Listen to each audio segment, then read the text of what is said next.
আমি জানি আপনি পেট লাভার, আপনার বাড়িতে অনেকগুলো কুকুর আছে এবং সেই কুকুরগুলোর মধ্যে একটা সাধারণ কুকুরও রয়েছে। আমার বাড়িতেও তাই। আমার বাড়িতে হাস্কি রয়েছে, গোল্ডেন রিট্রিভার রয়েছে, সেন্ট বার্নার্ড ছিল বাট এখন নেই।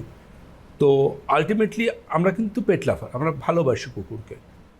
আপনি কর্মসূত্রে 1 বছর বাইরে আছেন, তো 1 বছর পর যখন আপনি বাড়ি ফিরেছেন আপনার মনে হলো আমি সবাইকে সারপ্রাইজ দেবো।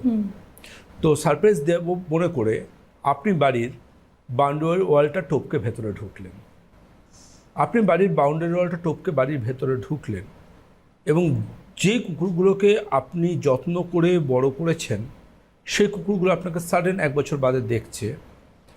আপনাকে তারা চিনতে না পেরে আপনাকে কিন্তু ওরা অ্যাটাক করলো এবং বাজেভাবে অ্যাটাক করলো। এই যে ঘটনাটা বললাম, এই ঘটনাটাই হচ্ছে রক্তের বাঁধ। আমাদের শরীরেরও কিছু প্রহরী আছে।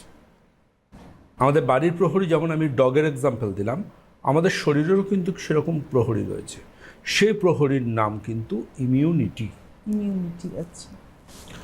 এই ইমিউনিটি কী করে? আমাদের বাইরের ভাইরাস, ব্যাকটেরিয়া, ফাঙ্গাস এবং অনেক সমস্যা থেকে আমাদের শরীরের হয়ে লড়াই করে এবং আমাদের শরীরকে রক্ষা করে, তাই তো? কিন্তু এই ইমিউনিটি যদি আমাদের শরীরের মধ্যে বিভিন্ন অর্গানকে বা বিভিন্ন আমাদের শরীরের টিস্যুকে বা সেলকে হঠাৎ ভাবতে শুরু করে আচমকা যে এ বাইরের কেউ, এ আমাদের শরীরের কেউ নয়, ভেবে তাকে অ্যাটাক করে এবং অ্যাটাক করার পর সেই টিস্যুকে যদি ভয়ঙ্কর রকম বা সেই সিস্টেমটাকে যদি ভয়ঙ্কর রকম ড্যামেজ করে দেয়, যেখানে পেশেন্টের লাইফ মানে জীবন একটা চ্যালেঞ্জের সামনে চলে আসে বা অন্যান্য অসুখ, কঠিন কঠিন অসুখের সূত্রপাত ঘটে যেতে পারে, তাহলে কেমন হয়? ঠিক এই জিনিসটাই আমি উদাহরণ দিয়ে বোঝালাম। ঠিক এই অসুখটা যাদের শরীরে হয় তাদের বলা হয় রুমাটয়েড আর্থ্রাইটিস। রুমাটয়েড আর্থ্রাইটিস কোনো জীবাণুর জন্য হয় না। রুমাটয়েড আর্থ্রাইটিস সাধারণ অস্টিও আর্থ্রাইটিসের মতো বনি ডিজেনারেশন বয়সের জন্য হয় না। রুমাটয়েড আর্থ্রাইটিস কিন্তু হচ্ছে আমাদের শরীরের রোগ প্রতিরোধ ক্ষমতা।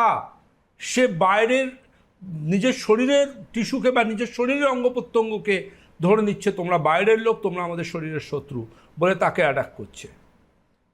এই ঠিক সেম টু সেম জিনিস কিন্তু হয়ে থাকে সিস্টেমিক লুপাস বলে একটা ভয়ঙ্কর অসুখ আছে, সেটাকেও that is auto immune disease বলা হয়।